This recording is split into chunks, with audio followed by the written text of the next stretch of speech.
আসসালামু আলাইকুম, দা ভিলেজ বয়ের পক্ষ থেকে সবাইকে স্বাগতম। তো আজকে আমি একটা শ্যুটে যাচ্ছি। আজকে শ্যুটের ভেন্যু হচ্ছে ফরিদপুরে। আর এই ভিডিওটা তাদের জন্য হচ্ছে যারা বলেন ফটোগ্রাফারদের কেমন জার্নি করতে হয়। তো অলরেডি আমি যেহেতু বেরিয়ে পড়েছি, 2টা বাস অলরেডি চেঞ্জ করে ফেলেছি।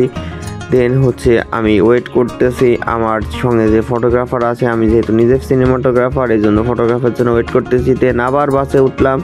বাসে ওঠার পরে আমরা ভেন্যুতে পৌঁছে গেলাম। ভেন্যুটা খুবই সুন্দর ছিল এবং এর সঙ্গে সঙ্গে আপনারা দেখতেই পাচ্ছেন যে ভেন্যুটা দেখতে কেমন।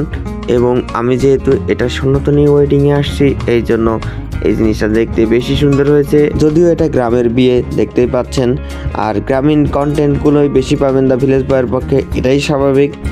দেন হচ্ছে এটা হলুদের রাত ছিল, আমরা হলুদের রাতে সব শ্যুটগুলো কমপ্লিট করলাম। এবং দেন এটা হচ্ছে বিয়ের দিন, বিয়ের দিনের আমরা শ্যুট শুরু করলাম, দেখতেই পাচ্ছেন। আর স্বাভাবিকভাবে প্রাইভেসির কারণে সব কিছু দেখানো যাচ্ছে না।